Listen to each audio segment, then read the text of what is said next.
Welcome back. Week 2 of the Other Side of the Game Sports Podcast. Once again, it's your boy Hees, and I'm here with the guy. Hey, welcome back to week 2. It's been a little bit over a week since we last spoke to you, but we couldn't wait to get back to it.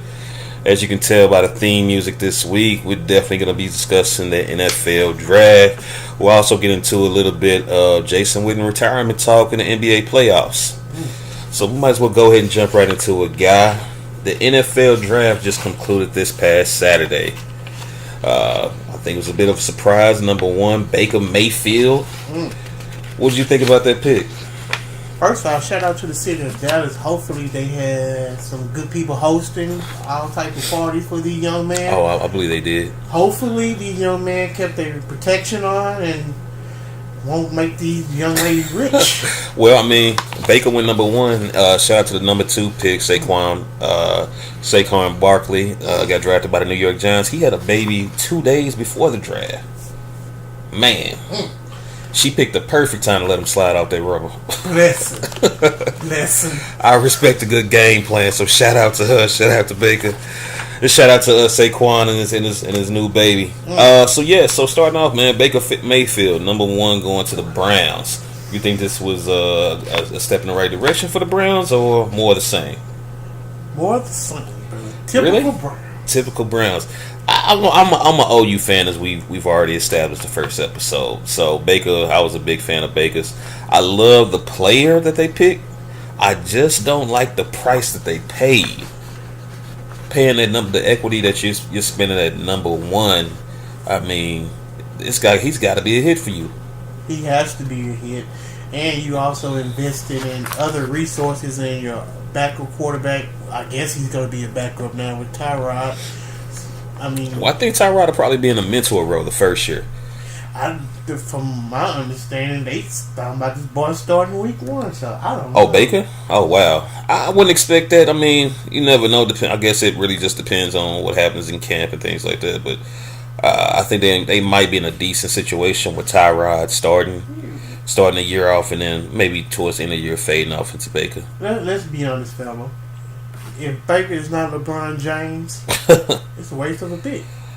I think they could look back on this and see that they could have done more. Me personally, I think I would have just went with the best player available for a team that won 0 games.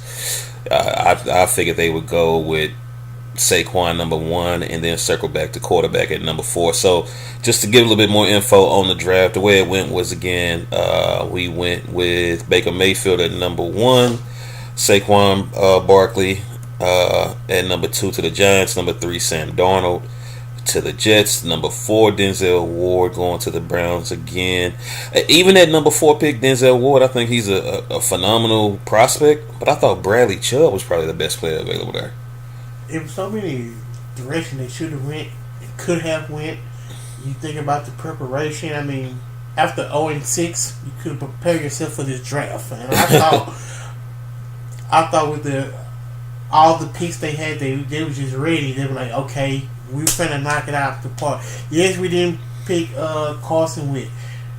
Yes, we didn't pick whoever. We didn't pick. They passed on a lot of quarterbacks. Golf last year and all them whoever. I think there was a report that came out that prior to the draft of drafting Manziel, they invested like hundreds of thousands of dollars into some intricate system to tell them which player to pick. The analysis came out and said Teddy Bridgewater was probably the pick, but they still went with Manziel. And as we all saw, they blew up in their face. So in other non-Browns related draft news, after Bradley Chubb went to Div at 5, we got Quentin Nelson, the huge, he may turn out to be the best player in the draft, guard going to the Colts. I guess they're going to finally decide this time to protect Andrew Luck. We got Josh Allen at 7. And if we go down to number 10, we got Josh Rosen from UCLA going to the Cardinals.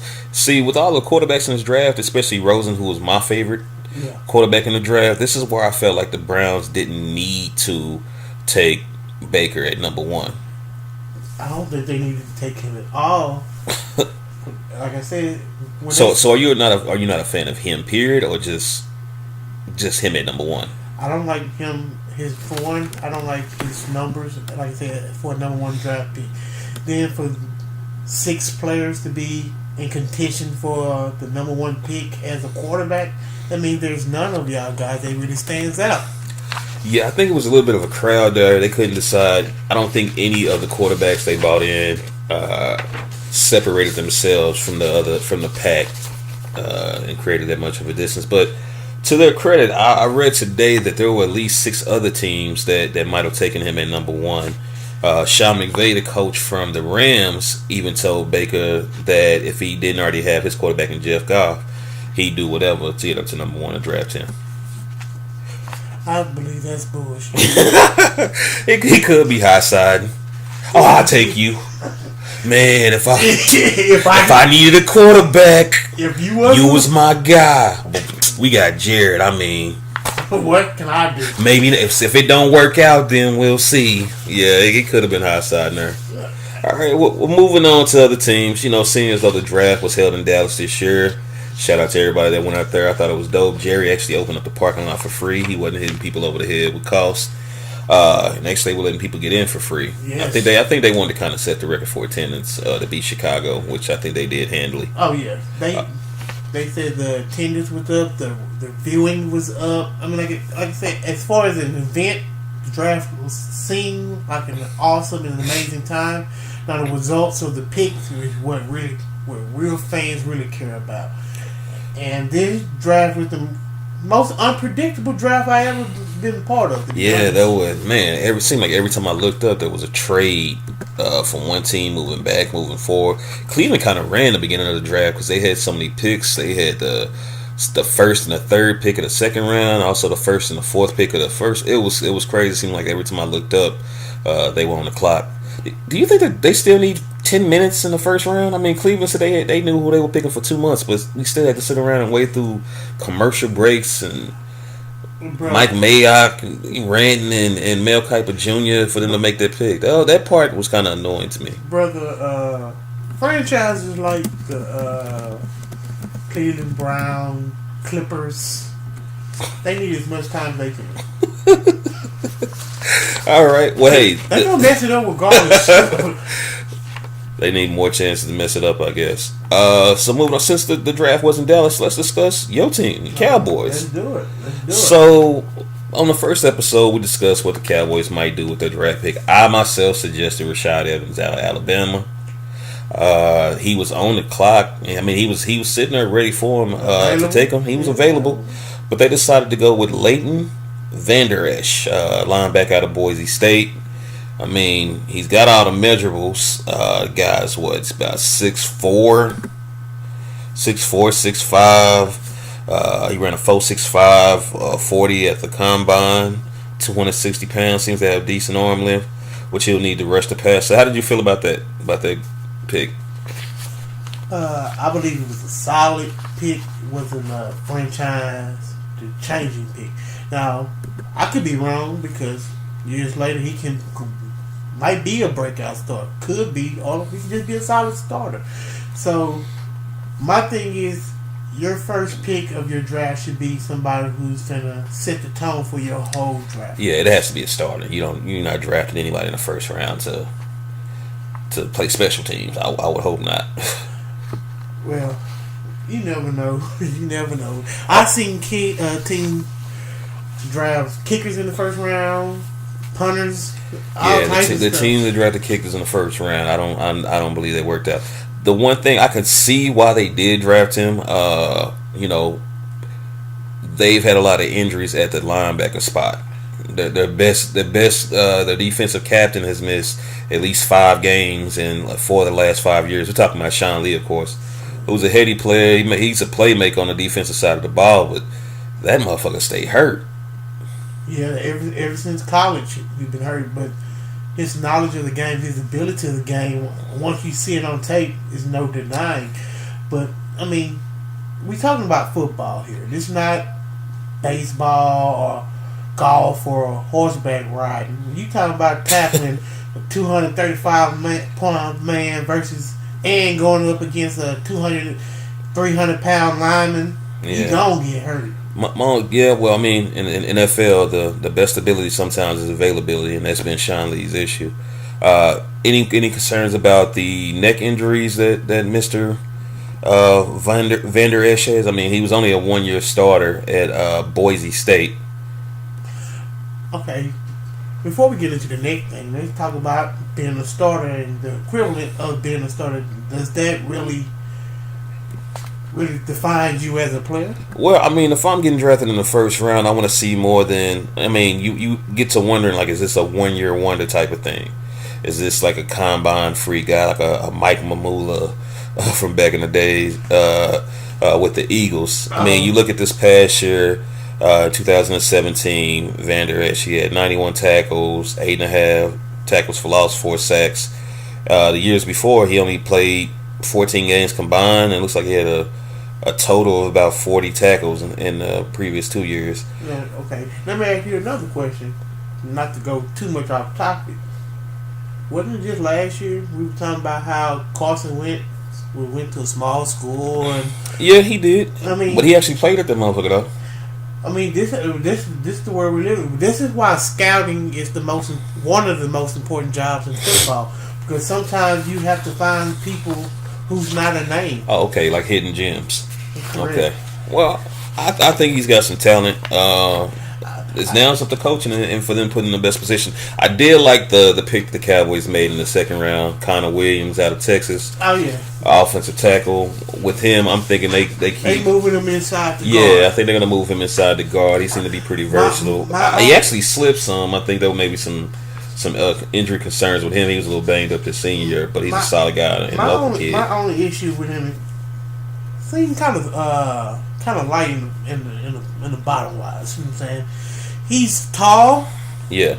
And he's like 300 pounds, but it's like a lean 300. Well, yeah, it does look like you do wonder if he'll struggle to put on weight, but then again, he's going to be in the NFL training room, getting all kind of supplements and nutrition. So no, he did come from a good program in Texas, who normally do a good job with their guys or whatever, but he is a little slight, and maybe he'll struggle to keep on weight. But I mean, I would say that he's skilled. Also, again, getting him at the 50th pick, I think is a steal. Now, also him being slender built and long, playing tackle is one thing. That being an interior guard is another monster, because an interior guard needs that girth to withstand. Yeah, he needs some bulk. He definitely needs some bulk. At the combine, I think he was under 300 pounds. He was 6'5" and weighed in at 296. Yeah, so that's a concern. Yeah. But I got confidence he can put on some weight. So, whether he's playing guard. And, to be honest with you, he's a pretty versatile guy. He played all along the offensive line and played well. So if they want to kick him out to tackle and maybe keep La'el Collins on the inside, I think that's an option for him. That also go back to what you were saying. Is this starter, or is he somebody just playing a role? Is he a significant player? Is he going to be the next Zach Martin, Frederick, or is he just going to be a utility guy? Somebody you can plug. I would hope not utility at that pick. When you invest in that draft asset, taking a guy at 19, he better not be a utility. Did you have any concern with them not taking a wide receiver? Seeing as though they just lost Dez, and after Leighton went, I mean, you still had DJ Moore, Calvin Ridley on the board. Any concerns there? Really, I didn't have any really concerns about the wide receiver.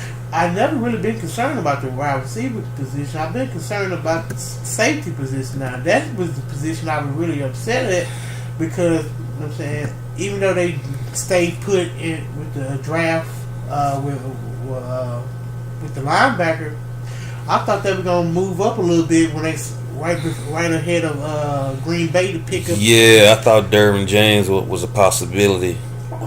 I really thought that made sense for the Cowboys, but they let that pass. Now, they didn't draft a wide receiver in the first round, but they did pick up Michael Gallup out of Colorado State in the third round. He wasn't someone that was on a bunch of radars coming into the draft. How did you feel with that pickup? Second year in a row, they've been chilling in Colorado. Last year was Cheeto Aurier. This year is Gallup. And hopefully, you know what I'm saying, the Mountain West Division, I believe they play college at. Hopefully, it transpire over. I mean, we've been kind of messing around with the little school for a while with the Boise and whatnot. So Yeah. if I'm saying if it comes out to be a good player, that's all that matters. But I wanted them to be. I wanted them to get the safety. I thought the Earl Thomas trade was going to at least have a little more steam, or at least. Well, I mean, I guess there's still a possibility of that happening with Earl Thomas. Yeah, I doubt it. I don't think Seattle wants to give up Earl Thomas. You don't just give up a Hall of Famer because of a few disagreements. You talk that over and get it done with. Gallup, to his credit, this past year at Colorado State, he was first team All Mountain West, 76 catches, 1,272 yards, 14 touchdowns. So that's pretty good. I mean, a lot of his strength, man. To be honest with you, a lot of his strengths kind of remind me of the guy you guys cut a couple of weeks ago, Mr. Bryant. So it'll be interesting to see what Gallup, Allen Hurns, Terrence Williams, and Cole Beasley. Oh, and you guys traded for Tavon Austin and traded Ryan Switzer. And we traded to get a defensive tackle as well. So that was and like I said, they did well. Nobody's household name. Let's put it like this. No household name got drafted this year. No big schools except for Connor Williams in Texas, but no big schools. Yeah.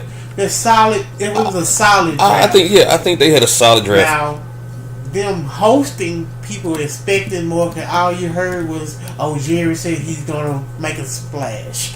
But I was thinking more, when he said that, I think he's thinking more of entertaining than actually picking. Yeah, sometimes I think Jerry just be hot side.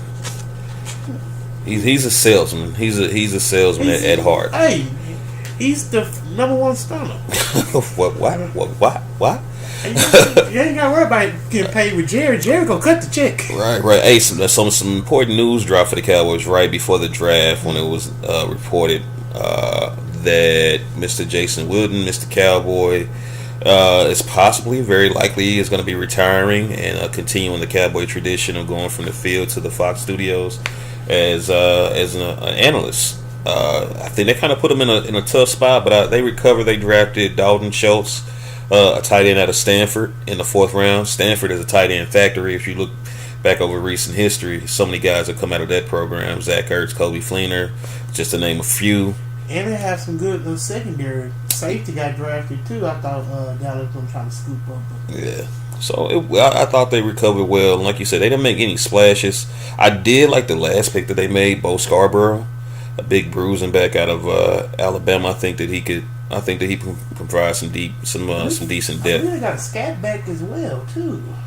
No, I think Bo was the only one they got. That was the undrafted free agent. My apologies. Oh, okay. They also signed like 18 other kids. So. Yeah, them motherfuckers likely to be cut by the weekend. So no need to get into most of them. What's really going to happen is all those so-called established older players. Mm-hmm. You 27 and you still on the second team. Get ready to be moving. It's the NFL, not for long. Not for long. Your dream of playing football is not over. Yeah. But if you're about 27, you're in your 4th, 5th year, and you're not established yet, you'd be lucky to make it that long in the NFL. Moving on to my Vikings, I think we thought we did a solid job. We drafted Mike Hughes, a cornerback out of UCF. I was never sold on Trey Waynes as a starter, so I was glad to see us pick up somebody to get some depth there, and also he's a great returner. With us losing Jerick McKinnon in free agency, he definitely fits a need there. We also just had a solid draft. I like the kicker we actually draft. Most times you're not really going to talk about that, but we drafted the kicker out of Auburn, Daniel Carson. He has a huge leg. He can definitely help us out with touchbacks and also more consistent field goals and being able to kick from distance. With us playing indoors, being able to kick from distance is a huge weapon. I got a good question for you, though. What's that? I know you like Mike as a player, but it's character issues. Oh man, I don't worry about that. We got Zimmer. How long? Zimmer settled down. Pac-Man. I mean, that alone. When did he settle down, Pac-Man? I mean, Pac-Man ain't got arrested. Ain't involved in no shootings. He ain't shot up the strip club or nothing like that since since he been fucking with Zim. So I feel great about that. He been fucking with Zim for a minute though. Yeah, well, no, he wasn't with Zim when he was just acting all wild. That was in Tennessee. That was on Jeff Fisher watch. He was out here acting wild too, beating up his security guard. Hey man, listen, he don't like to be managed. He didn't like to be managed. Motherfucker putting his hand on his neck, trying to tell him what to do all the time. He don't like to be managed, but he's managed. If you watch Atlanta, you saw what happened when Paperboy couldn't get told what to do by Earn. Eventually, that shit wears on you, and that's what happened. But yeah, I feel good about Mike Hughes. I mean, a cornerback going to play for Zim is normally a good thing unless you're Trey Waynes and you got the awareness of a 3-year-old. Moving on to some other picks in the draft. One thing that was, a special moment was Shaquem Griffin, the linebacker out of UCF. We all know the story about him. He was born with a degenerative condition, which led to him only having one hand. He put on a show at the Combine, and actually all year long, and actually the past 2 years at Central Florida, him getting drafted by the Seahawks, where his twin brother plays. Thought it was an excellent moment. I think he's a kid with talent. I do worry about his strength coming into the NFL. Do you have any concerns? I have a few concerns. You did make a few jokes out there about DJ Paul. North. But anyway, with my strong hand.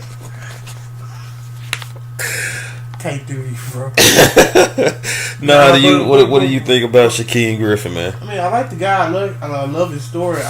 My thing is, okay, outside of story, because I just been through this whole situation with Jalen Smith. After your story is over and been told a million times, now it's time for production. Now, this young man had to go out there and get ready to start tackling 220-pound man. And I don't know if he has the upper body strength to actually to. What do you mean upper body strength? He did very well on the bench press at the. Correct, but at the college, he had a prosthetic hand to help him do that. You won't have a prosthetic hand on the football field. Okay, that you make a great point there. I can't deny that. So it's hard to build up that strength when you dependent on your prosthetic limbs to work out. That's why there's not too many. I like how you've been very careful how you speak about this. Well, you know what I'm saying. I am sensitive to those that, you know what I'm saying. We all human. We can't really change who we are. We are who we are. Mm-hmm. The DNA is the DNA. Whatever happens in the room, you just have to deal with it once you come out. Yeah, I like the kid's perseverance, man. It's a great story. Their family, how they overcame the entire story, man. It's great. I'm rooting for the kid. I think he's talented. I think Pete Carroll, if anybody, and Ken Norton Jr., the defensive coordinator in Seattle, is going to put him in a great position to succeed. And then again, like I said, I love his story. I'm not trying to downgrade the young man at all, but this is not baseball. It's not too many amputees in the sport of football. So that's just my only concern. Yeah. Well, I got faith in the kid. That is definitely a concern. But we look forward to seeing more from them. Rookie minicamp is coming up. Hopefully nobody gets hurt like you seem like have every year with rookie minicamp. But overall, I thought it was a solid draft. Somehow, I sit and I watch the draft every year, no matter how long it is. Me and my uncle came down from Oklahoma to watch it with us this year. Shout out to Unc. Yeah, definitely shout out to Unc. We took him to Parker Ave, but those stories are for another podcast at another time. So moving on, in other sports related news, we have the NBA playoffs.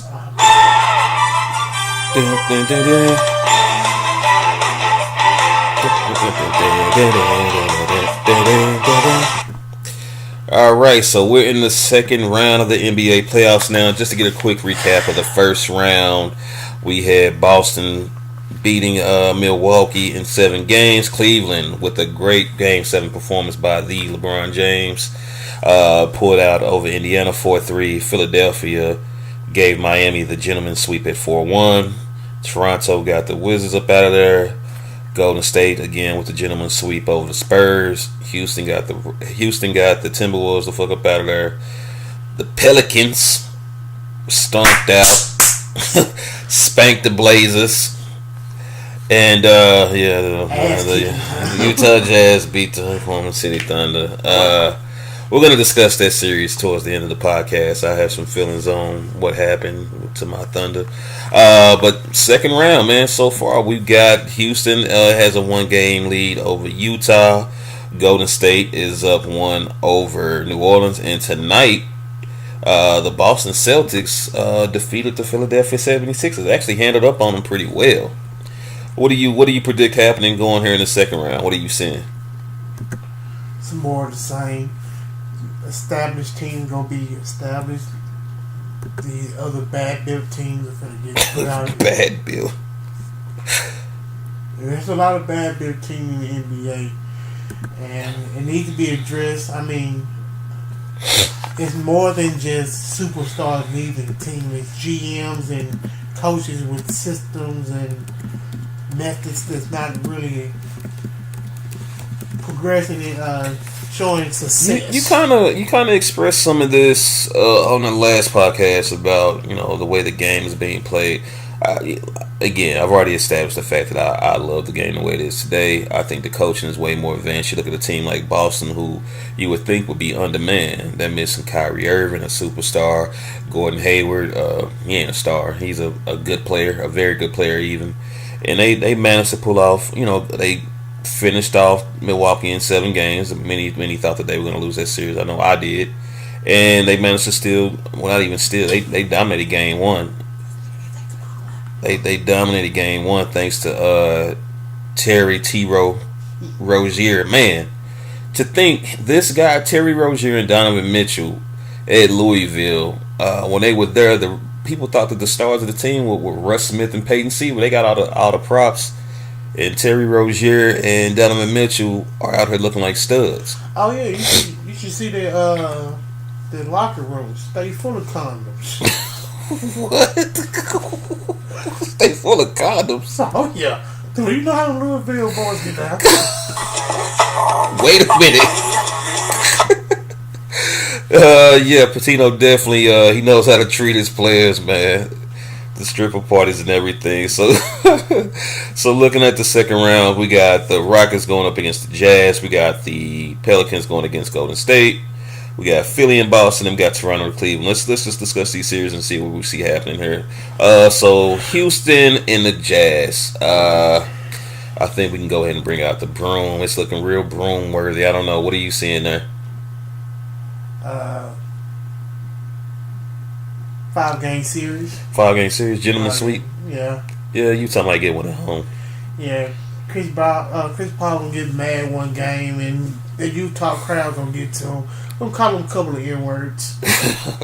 Yeah, definitely got the Russ. Like nigger. You think they actually say the N-word, or they like just tease you and act like they gonna say it? No, they say stuff like nice to see you. Reneg. What? I didn't say it. I used the A, not the ER. Yeah. But yeah, I see Houston getting up out of there. New Orleans and Golden State. Nah, I said. You see New Orleans getting the A game? Well, my predictions from last episode were they were supposed to beat these gentlemen, and you got them beating Golden State. They can if they. I mean, as we'd established, I don't watch Golden State games. I'm not a fan of the small four that they have, Wanda Jr. So I don't actually watch their games unless it's the finals. I do read the box scores. Is he a small forward or skinny forward? Sucker forward.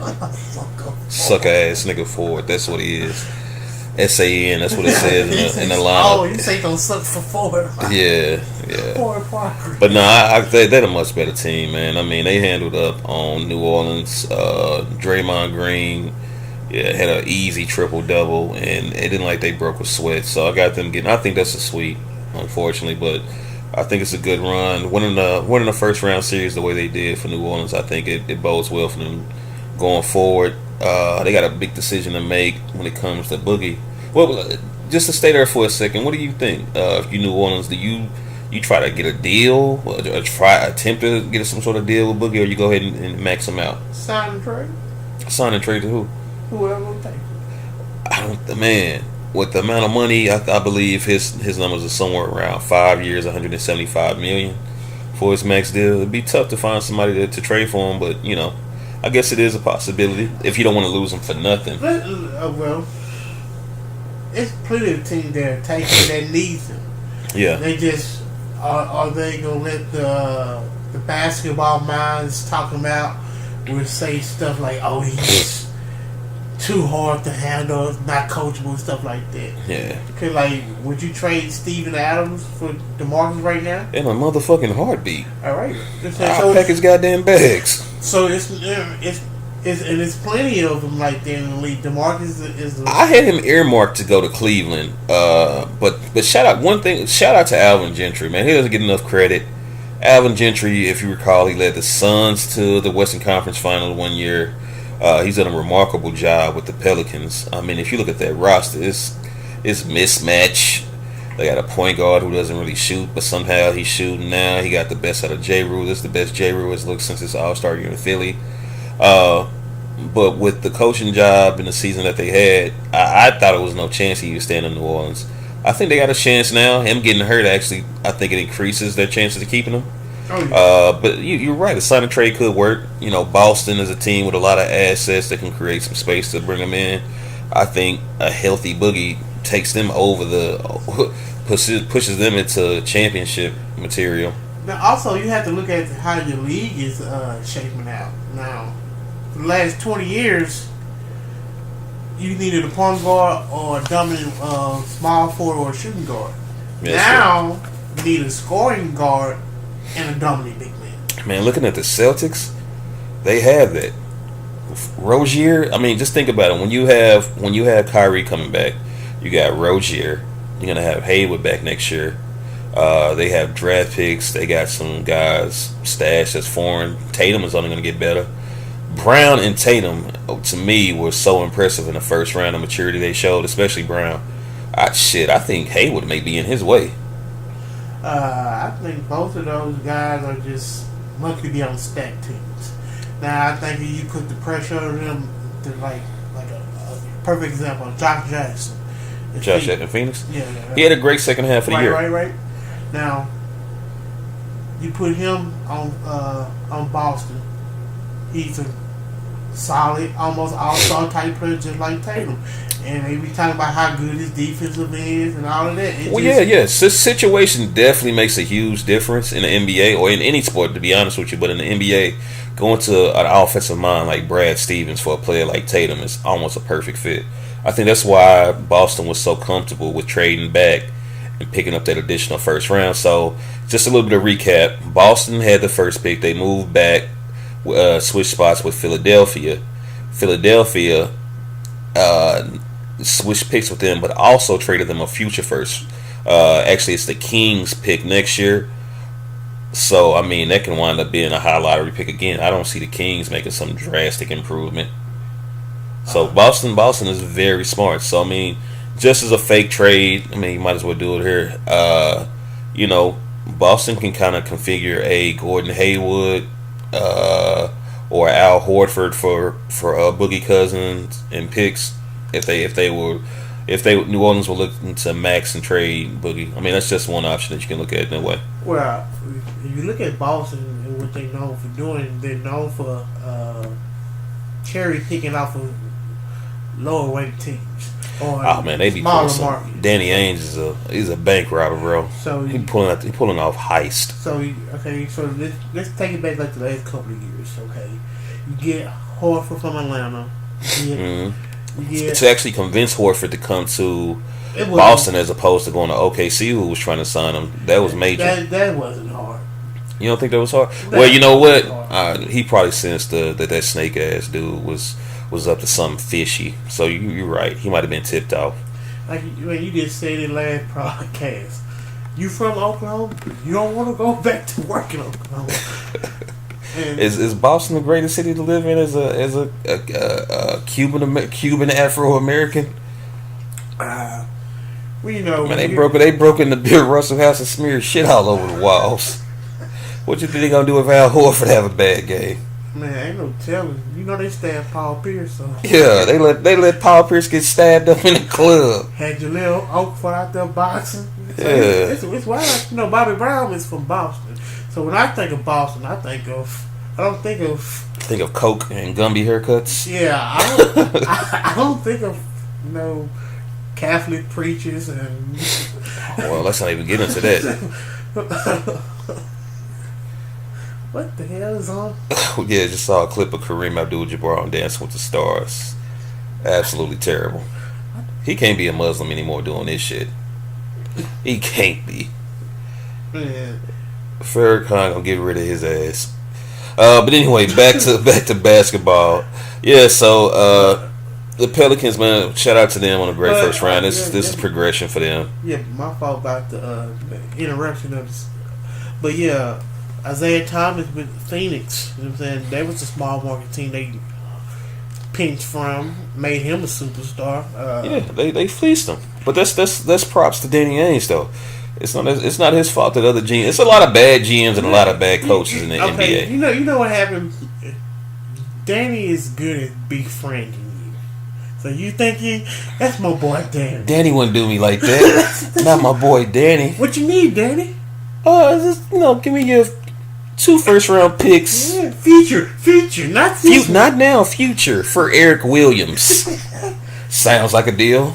Yeah. Hey, say. But props to him, hell. I mean, okay. He not holding a gun to anybody's head. Of course not, but I'll say Danny Ainge as Boston GM is a great guy. He do what he does, but like I say, his relationship with those in the management and other players around the league, he's connected to a lot of people around the league. Definitely, former player, former coach. So a lot of people take a lot of bad deals off the strength of you. Because, the Dallas Rondo trade. Rick Carlisle and Danny Ainge, that's my boy. Yeah, teammate. We won championship. Teammate, yeah. Bro, you helped me get my first job as a coach and all that. I got you. What you need? Look out for your boy. Yeah, bro, we just need a point guard for a little bit. Oh, man, I got Rondo, the White Powell, and what can I get for that? What did he do to sell the White Powell to the Mavs? Look at him. He can jump. He jumps so well. Well, at the time period when right before the trade, Canada was having a big explosion of local talent. So you had your Wiggins. Josh Powell's from Canada? Dwight from Canada. Dwight Powell, I'm sorry. I said Josh Powell. He's on the national team, so that's also another Dallas avenue is Steve Nash is the director of the Canadian team. development team. Yeah. So Wiggins, who was that? Anthony Bennett. I guess Corey Joseph, Wiggins. Yeah, it's a lot of pop line. Actually, the number 1 rated high school player next year is actually Steve Nash's godson. When he's going to Duke, and he's like, hell, he fucking around and wind up in Boston next year. Correct. So. Yeah, props to Danny. Moving on to the other series.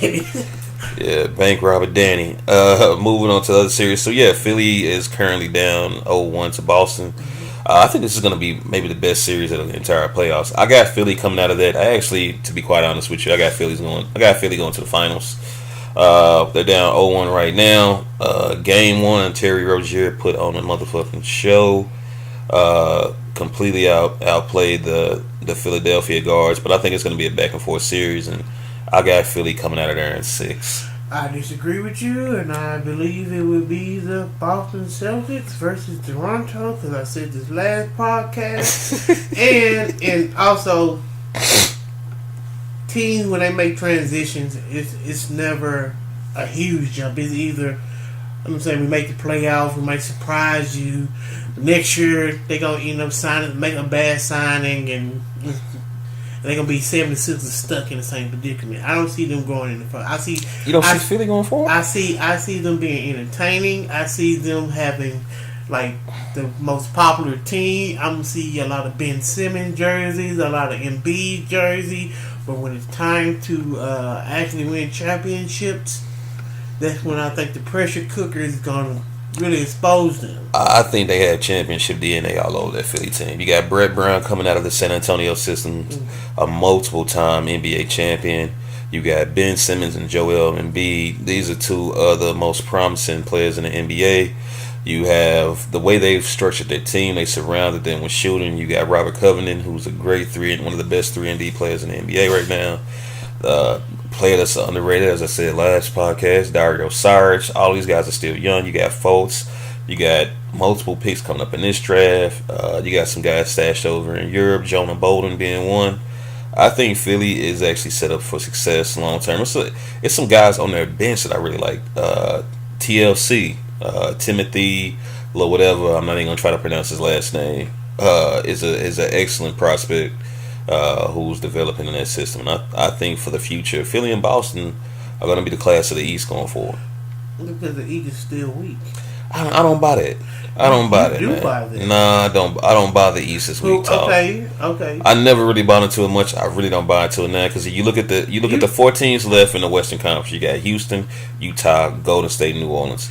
Utah and New Orleans don't. I think we need to don't stand up. They don't stand a chance of winning anything. Oh, wait a minute.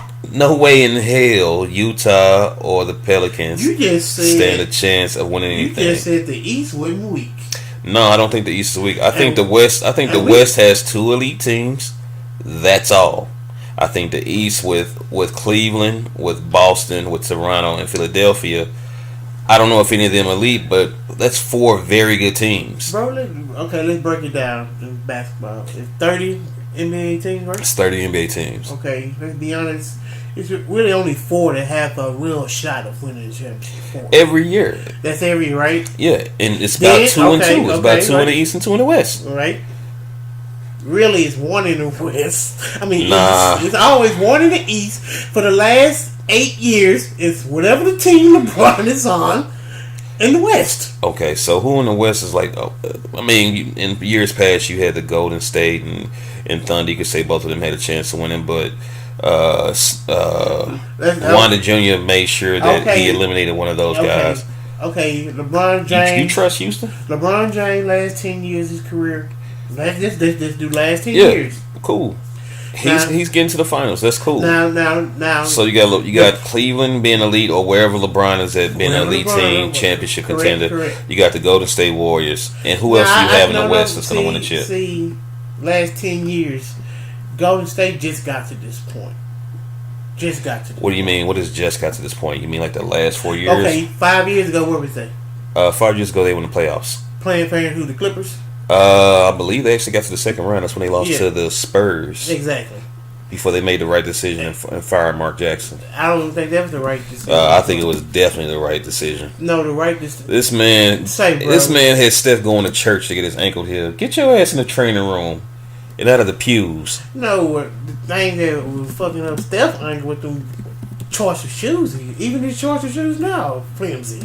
Man, he took that man to the church house to fix his ankle.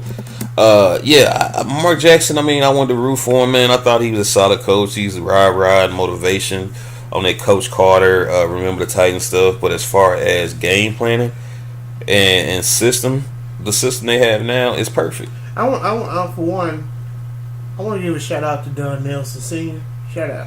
Oh yeah, he's the architect. It's a lineage from him on down. Because the thing about it is, this is a couple of franchises. He didn't set them up on their way. Then once the ball start rolling, ain't nobody remember him. No, I think Golden State remembers him. I mean, there's a certain lineage you can trace. It goes from Don Nelson to maybe the Phoenix teams and D'Antoni, then on forward to today with the Golden State Warriors. I think he gets his respect, but here you go again trying to bring up the damn Mavericks. I just said shout out to Don Nelson. Like I say, a lot of people don't give a lot of love to Don Nelson. You have to think about it like this. Don Nelson has the foresight to say, okay, Monte, you're a star player, but you don't want to be a point guard. We need to draft a point guard next draft. Monte didn't like that. Monte said it's going to be too small. And he was right. And they got Monte. No, they got Monte ass out. No. He was right. He wasn't the right fit. He was right because at that time he was wrong. The wrong player. No, he was correct because he was an undersized guard, and Clay was an undersized guard. It wasn't to no. You mean Steph? But yeah, Steph was on it. It wasn't until the next year until they drafted. Remember, the next year after that, they drafted Clay. Their path to get into the championship team was Light them up, Clay. Their path to winning the championship was getting rid of Monte's ass and then getting rid of Mark Jackson, and now they're the team that they are. I give props to them. I actually really enjoy what they've done as a team. No, okay, but I just can't watch. Be honest about what.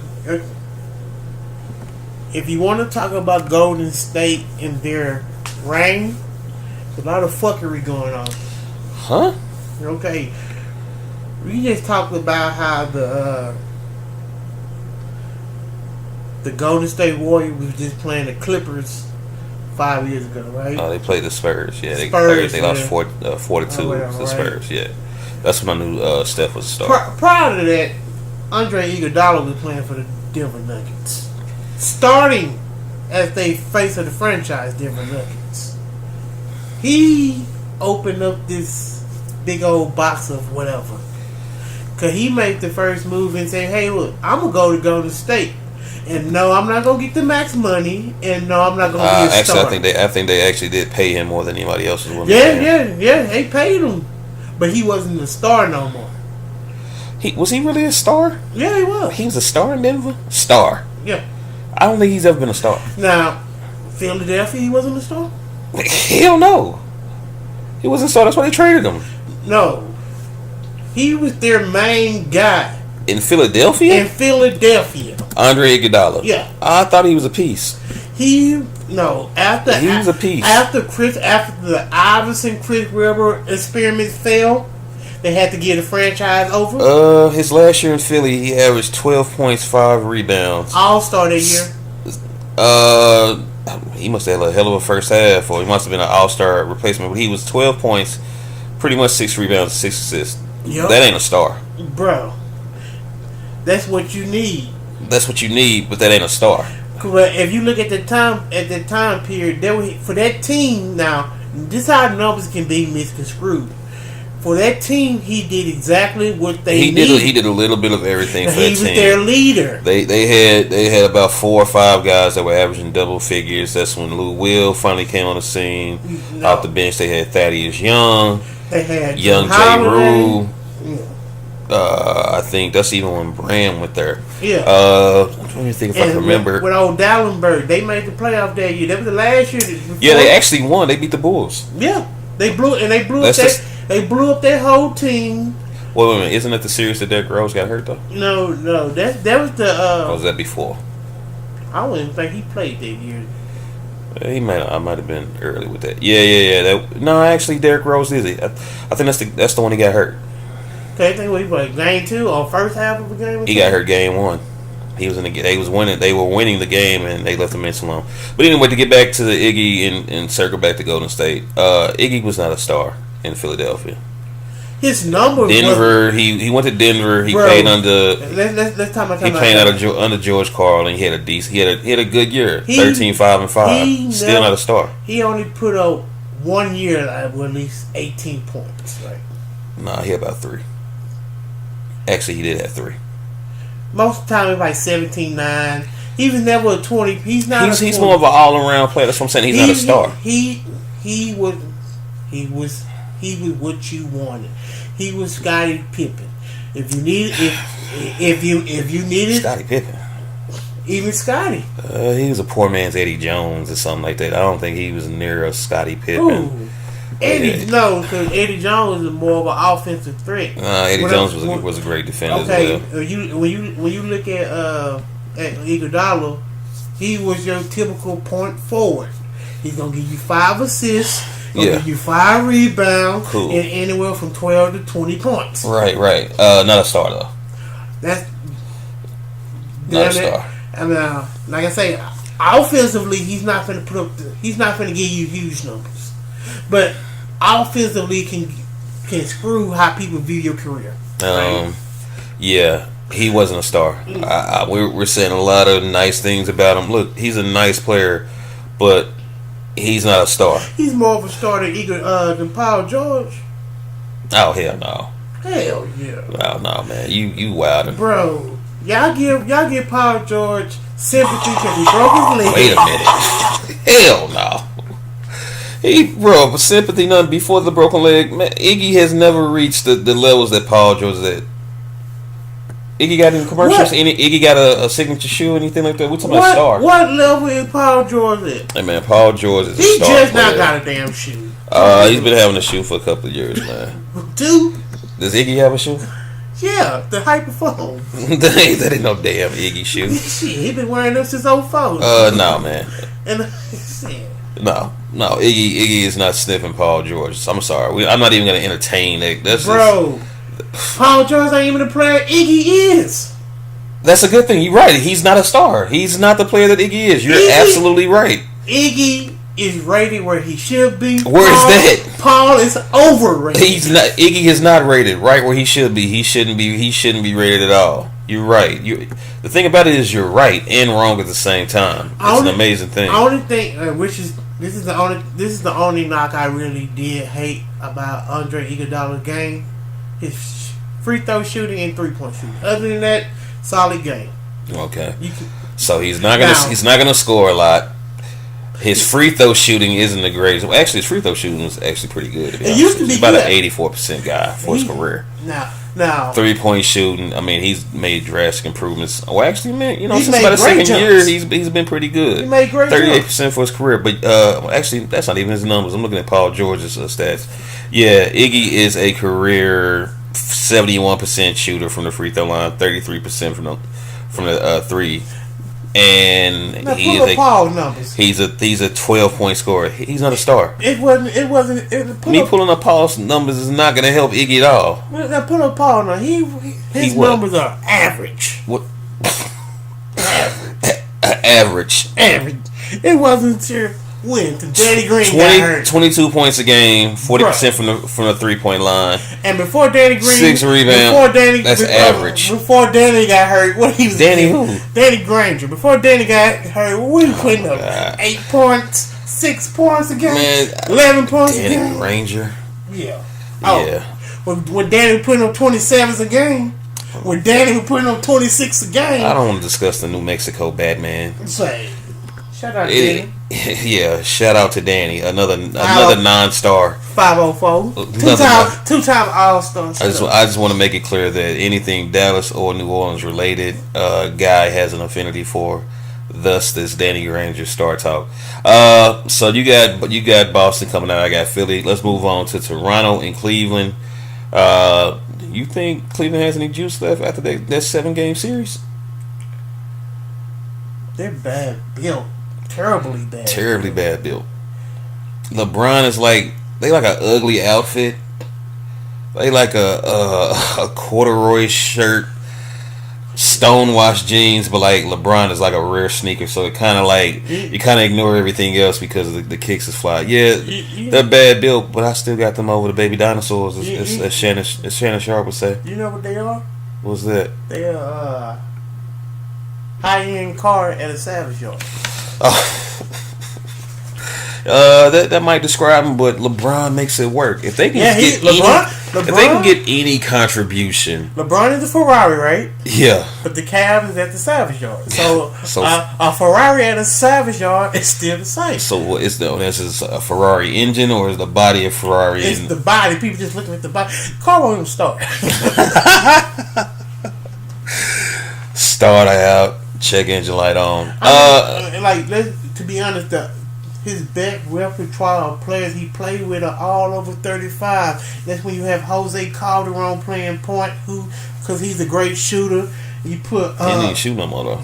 And you put old Kyle Culver in there. Yeah. That's Calderon picking up the ball as a point guard 40 feet away from the basket. And that's the problem. I mean, the best players he played with are all over 30-some years old.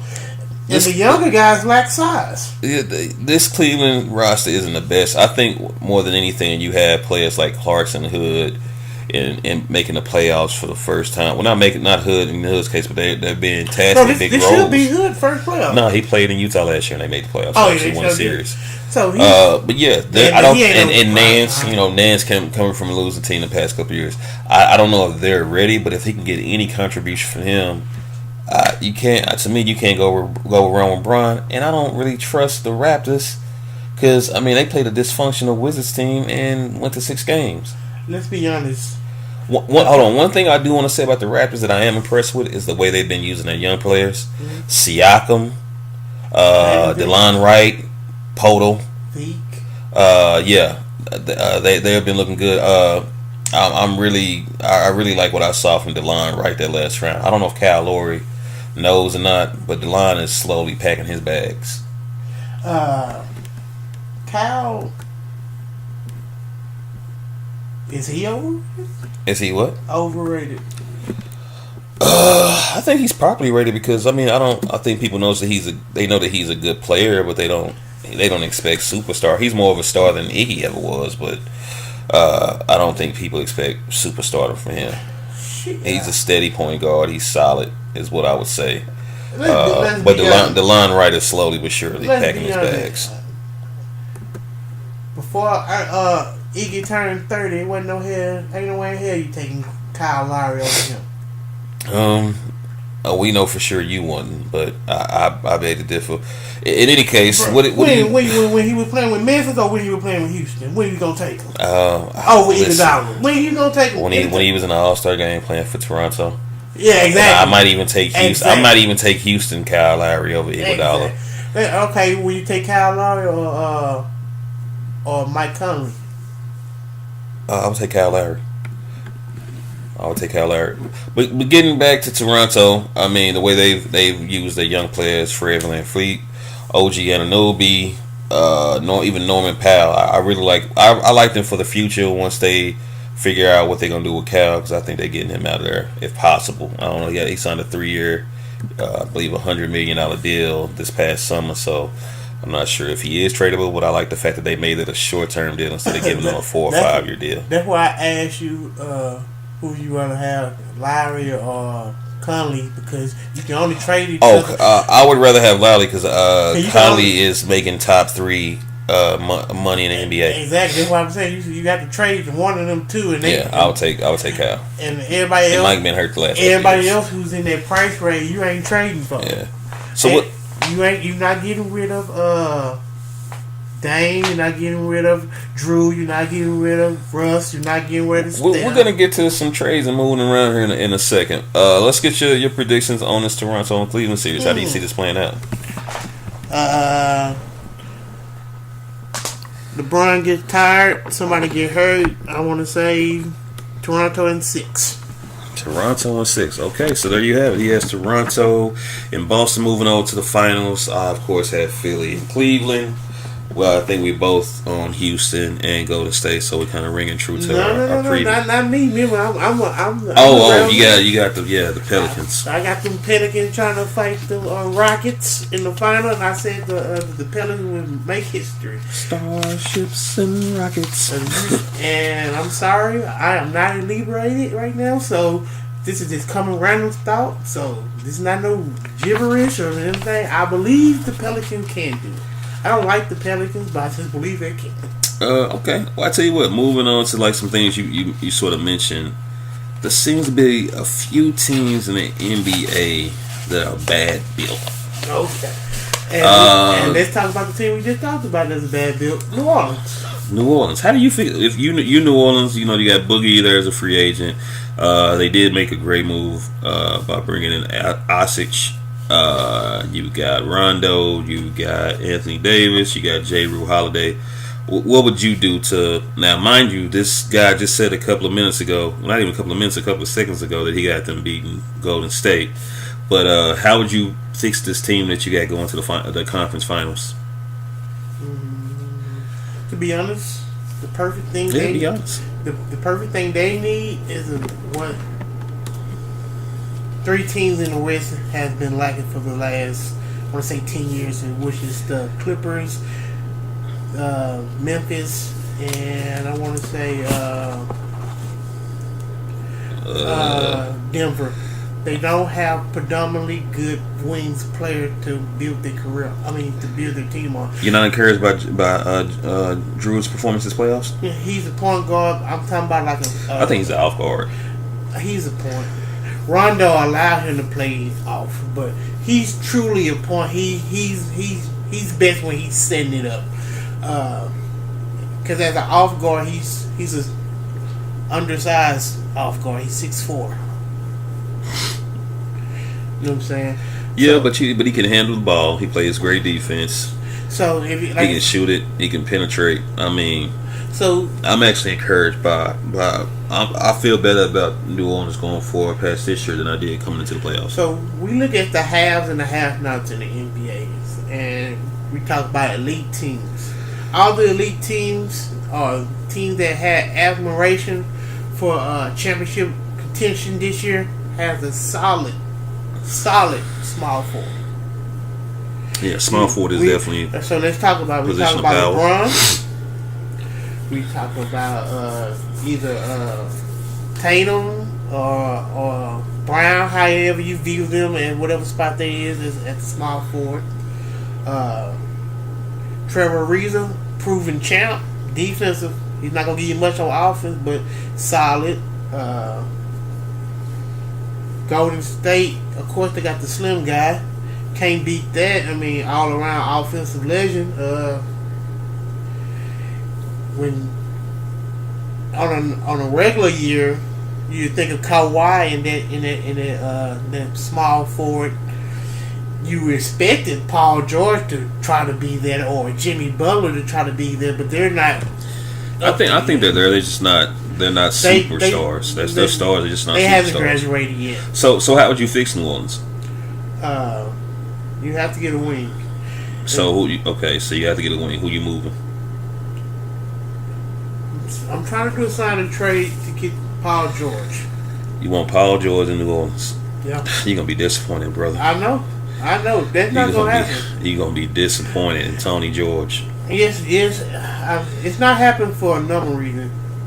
I don't think he leaves Oklahoma City. He's not. I think he knows. I think he knows what waits for him if he tries to pull that going to the Lakers and being the hero.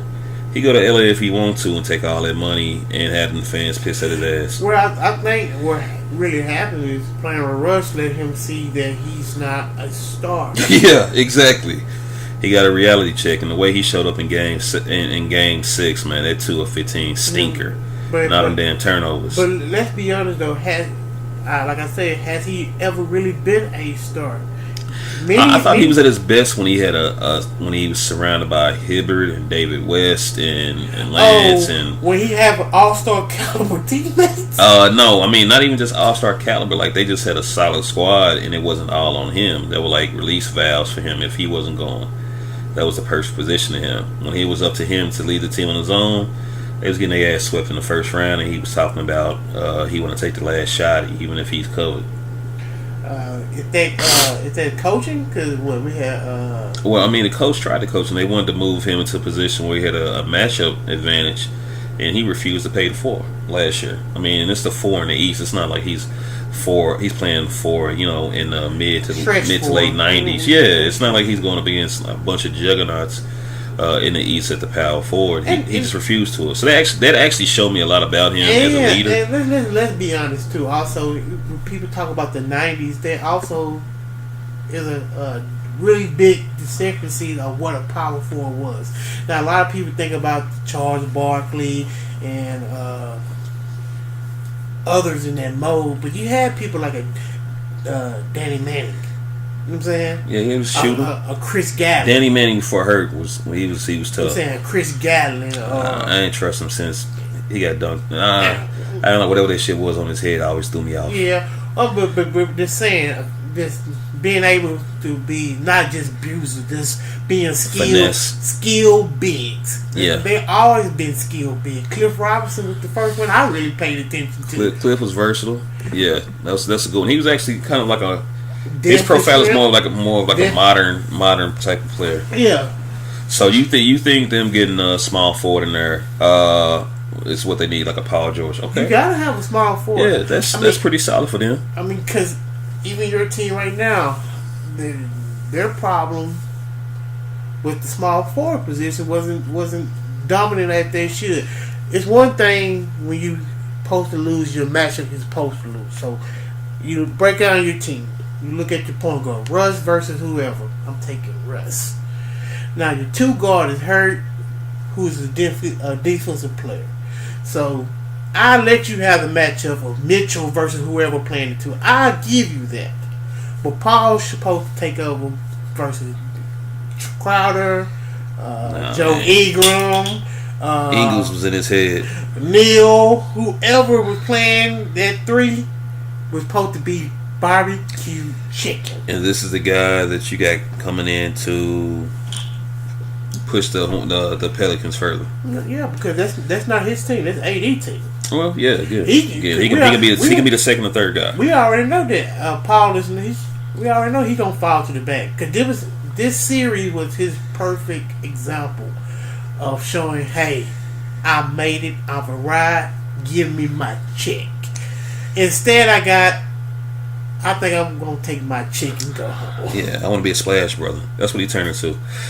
For me, a team that I want to see fixed. Actually, two teams.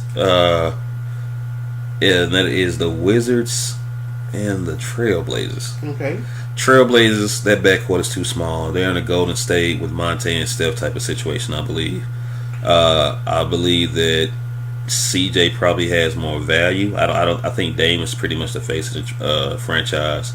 So I think they need to move. CJ to bring back some picks and additional players. I don't think they need another superstar or star level guy at shooting guard. They need more depth. Okay. This was my opinion. I think they need a player like a Harrison Barnes to play their three. Because if you look at their team, there's a team that's lacking at the ring position. They got shooters and guards, but their small forward terrible. And their only big is really Nurkic. Yeah, they're counting on Mo Harkless, and then Nurkic, if he gets in foul trouble or anything, he goes out. You know, they struggling. Because my boy Big Chief, he's playing the stretch four now. Where You say Big Chief? Who you talking about? Aminu. Yeah. Okay. Yeah, I mean they're running with Dame, CJ, Aminu, Nurkic, and Mo Harkless, and bring in guys like Evan Turner off the bench. I do like some of the young guys, and I'm curious to see how they develop. As you can see, they have tried to make some moves, but the move they have made is a very questionable. The Evan Turner giving all that money, terrible. He cashed out. He cashed out at the right time. Like he said, that's his money. Aminu, he was on my team, so I like Aminu. I thought the Mavs messed up. But I'm not finna give him no $35 million. That's nothing in today's game, though. $35 million. Yeah. I mean, his contract, if we look at it, he has a 4-year, $30 million deal. He's making $7.5 million per year. That's less than the mid-level exception. He's worth that. He's worth it, baby. I just don't know if you can count on him just being your starter. Exactly. You don't pay him. I like his development, though. He's trying to develop the three a little bit. No, bro.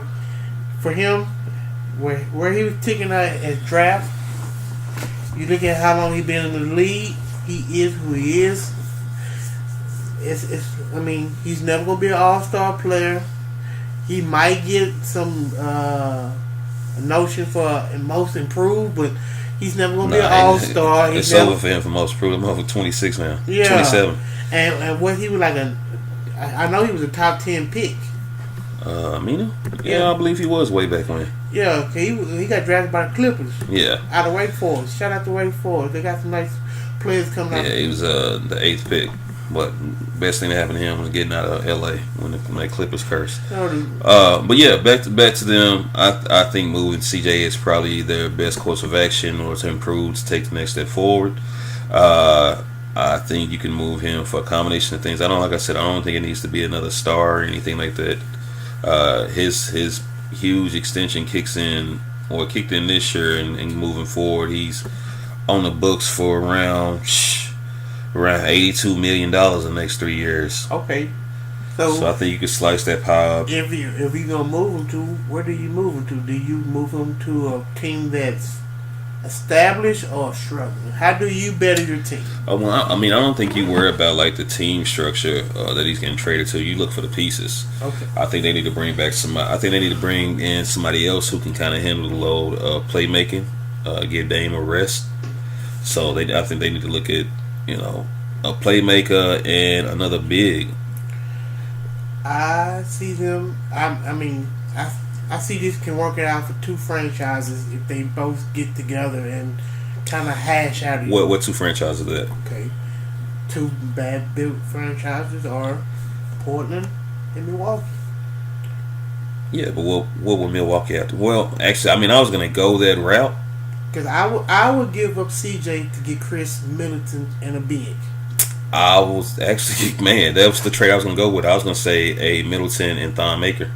They're not gonna get Thon Maker, but you can probably get For CJ. I don't know. And you can probably get Henson and With Milwaukee drafting DJ Wilson last year, he's a rangy, tall, kind of athletic kid.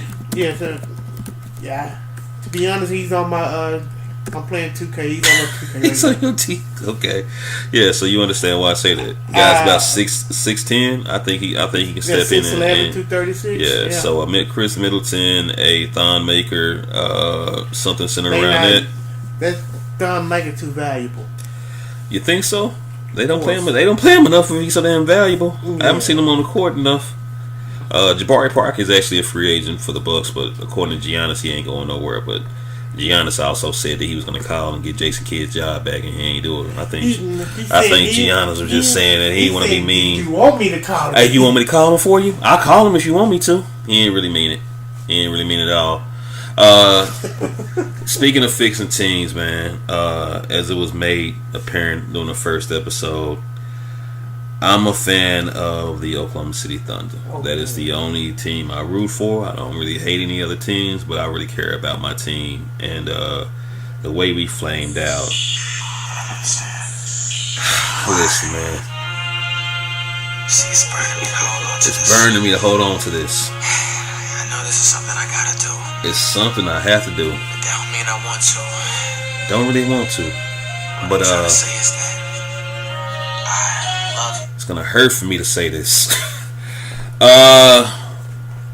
We need major changes in Oklahoma City. The philosophy that we employ is some shit that may have worked in the 90s. You just have one ball dominant player. That player being Russell Westbrook, by far my favorite player. But far too often we are putting Russell in a position where he has to do things that he is the absolute worst at. Primarily shooting 3-pointers. We have no movement on offense. We have no flow. We went and swung for the fences this summer, trading for Paul George and Carmelo Anthony. The George trade I actually think worked out for us. The Carmelo deal did not. He never really bought in. And to be honest with you, I'm disappointed in Sam Presti because I think he should have known he knows what type of player Carmelo is. Melo tried to pull the wool over our eyes, shooting jumpers, wearing a hoodie in an empty gym this summer, and he kind of made people forget what he looked like during the previous regular season. I think if you recall this summer, Steve Mills, who was the GM, who at the time, I'm not sure if he still is, was a GM of New York, when he was asked about the Carmelo hoodie videos, he chuckled because he knew better. Carmelo doesn't have any explosiveness yet. One of his patented moves was the quick first step on the baseline, dunking. He can't dunk anymore. That winds up in a double pump or a dunk where he barely lays it up over the rim. But yeah, we need a complete rehaul in philosophy and playing style. Russ is my favorite player, but the ball needs to be out of his hand. Carmelo is likely opting into this $28 million option. And he's going to do it because, as always, Carmelo values money over winning or anything else. I think there's some roles in the NBA for him currently. I think if he went to Cleveland, which he may be trying to force, he might be trying to pull a D-Wade, opt in and get the buyout and go hook up with Bron. But yeah, man, we really got to make some changes. I predicted us going all the way to the finals. Okay. I had us winning the finals. I was dead wrong. Utah smashed us. I knew after the first game we were in trouble. Let me come in here and save the day for you.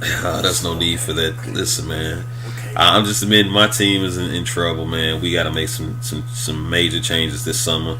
We got to get rid of Billy Donovan, first of all. He's a college coach. He is not a professional NBA coach. And his lack of game plan. One thing Melo did say in his exit interview that I thought was true is there was no game plan for him. The game plan was to get Melo to stand in the corner and just do that.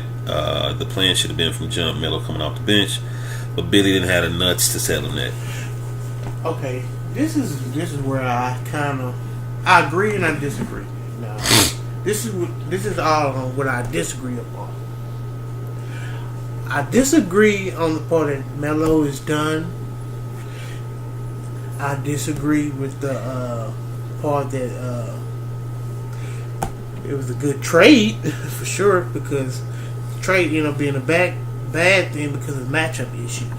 Now, the trade Cantor to get Melo was somebody y'all really need. That would have canceled out Favors, because Favors was the big matchup issue because Melo couldn't guard him. For one, because Melo is 4 inches shorter. 4 inches shorter, like pounds 40 lighter, pounds less lighter. explosive. Okay, so a number of things. Like 8 years younger, so older. So it was a whole lot of things that worked out. Yeah. Okay. The issue I thought about the team is the character issue that you brought around Russ. Now, if the whole issue of last year was, well, keep in mind, Russ always spoke fondly about Paul George. He started out saying it about Melo at the beginning of the year. Towards the end of the year, not so much. Okay. And then he also he made a post on Instagram following Carmelo's exit interview, where it was kind of like a meme. It was just a picture of him like looking out of his glasses, like, the fuck? Well, I didn't like the Paul George being with that group because thought he should went to Dallas. Nah, I thought honestly. I mean, I don't know how you feel. I know you don't really cut for the guy now, but the guy they really need in Oklahoma City is a guy by the name of Kawhi Leonard over Paul George. Oh no, thank you. Now you say that now because of how everything. I don't want that mumbling ass dude. I understand that. But prior to this, where's he gonna get his braids cornrowed in Oklahoma? All you gotta do is go to the casino. It's always some broke woman. There's some broke woman down there trying to get this life popping. But yeah, Kawhi would have been a perfect ring for Russ instead of Paul George. Paul George is someone who's I feel is overrated. I feel like he's overrated if you're looking for a superstar and somebody to lead your team. He's definitely overrated. Yeah, and he definitely is a very skilled player. I think he can be a huge asset and a difference maker in the proper role. And I don't think we utilized him in the proper role all the time. Okay, Melo is Team Jordan. Russ is Team Jordan. Paul is Nike. Go ahead and get Kawhi, make it Team Jordan, and let's go after these ugly shoe-wearing teams, and let's go for it. I'm not the biggest fan of Kawhi. I like Kawhi's game. He's not a creator, but it's just something about the way this season played out. I wasn't cool with it. I understand if he's hurt. I totally get that, but to not show support for the team, to be on the court, and it seemed to be a real disconnect between his teammates and himself. So, are we mad at business? Or are we mad at basketball? It shouldn't have been any. I mean, what business is there to be dealt with? I mean, if he's really hurt, my thing is not him being hurt or being injured like that. Man, if you hurt, don't come back until you right. I agree with that. My thing is, man, during the playoffs when your team is fighting hard, show up and sit on the bench, man. That's the least you can do. Boogie Torres blew out his damn Achilles. He was there on the bench rooting for his team. Gordon Hayward is there rooting for his team. Kyrie right now is rooting for his team. Yeah. A lot of guys do that. But this dude completely separated himself and didn't even show support of any kind. But those players that are comfortable or happy in their situation. Now you look at Kawhi. Only team that can offer him this super max dollar type of deal is San Antonio. And they kind of, as you said, San Antonio's come out and repeatedly said they would give him the max deal. But it's not about the money. It's about more kind of like why LeBron left Miami. You know what I'm saying? Remember when Pat Riley was all pissed off that LeBron left and it took him down there 3 years, and he's still pissed off about shit. I don't care what he says, he's still pissed off. Oh, I'm sure Riles holds a grudge. All right. Now, all through that time, Kawhi was in the playoff finals with Miami, all that, learning the process of how to win and whatnot. Paul was just, you know what I'm saying, Eastern Conference final at the most, getting done in 6 games. So, you come into this season after last year with Zaza tackling, tripping you, falling on you, messing up your leg. Now, they say Kawhi is a player that always been, you know what I'm saying, he never wanted to play nicked up. He always want to be fully at his max because he feel like when y'all see him, y'all gonna judge him accordingly. Because when players are hurt and they have a bad game, us as fans or commentary or whatever, we don't come to their fans, oh, he got a bad hamstring this game. Like, man, he's sorry, he sucks, he need to get out of here. Instead of going down that road, he's like, man, I'm not ready. Okay, y'all say I'm ready, I'll come back for a little bit. Now, something still ain't right. You know what I'm saying? So it's a lot that goes into the situation. I think what also make the situation work with the death of Pop's wife. I think that was kind of like the end all be all. Cause like, so what happens after that? Do Kawhi call and say, "Hey, Pop, sorry about your wife"? Yeah, if he does, I hope they keep that private because I don't think that's any of our business. I mean, of course, it's not our business. I mean, I can imagine tons of people call him and give condolences. My condolences, because I couldn't imagine losing my mate, but you still have to do your everyday life. And like I say, for Kawhi, this is part of his everyday life. Now my coach, who's somebody I'm having a conflict with, he's going through something. So do I show humility or do I stand my ground? Well, I thought it was very telling the way that Pop spoke kind of about the situation when he referenced, you have to ask Kawhi's team. I thought that was very telling and showed that there was definitely a disconnect there between the Spurs and Kawhi. Yeah, I didn't. It was a lot of things I didn't like. The whole Tony Parker talking about I came back from a worse injury. Well, yeah. So Tony Parker had the same injury, said his was worse, and that he came back from his. Yeah, but Tony Parker, the same guy that slip his tongue in his teammate girlfriend's vagina. No, wife. So I don't. You don't have a French dudes get down. So I don't really care. Don't leave your girl around me. Playing for real. That's Pop. That's my nigga Brent Bear. Yeah. And Manu too. You know what I'm saying? He's a Pop guy. I mean, this nigga actually then they gave up a nut to play the game. So literally gave up a nut to play this goddamn game. So I don't know. Well, it's going to be interesting, definitely, to see what comes about it. One thing we know for sure is that the NBA summers and free agency periods are always entertaining.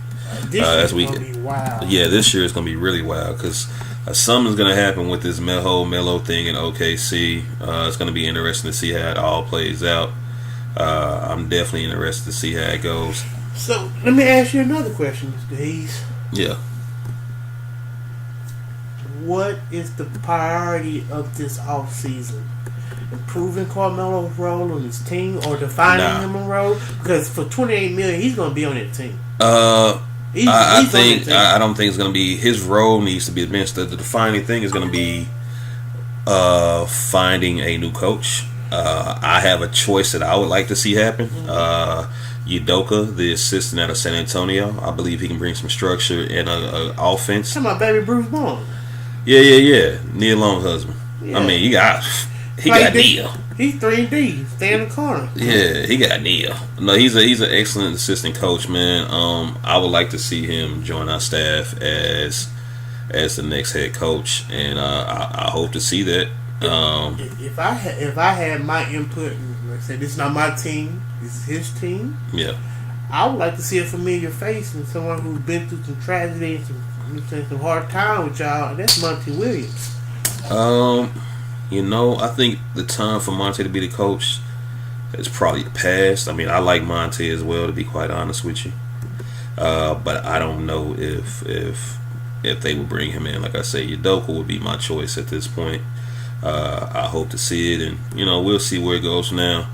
We'll see where it goes from there. I tell you what, we're about an hour and 25 minutes in. We're going to go ahead and wrap it up today. Again, we thank you for tuning in to the Other Side of the Game podcast, and we will see you next week. We out. And if y'all have something y'all want to talk about, give us a shout out. We talk about anything for y'all. Right. We definitely look forward to hearing back from you guys. Any constructive criticism, we're open to it. You guys be blessed, and we out.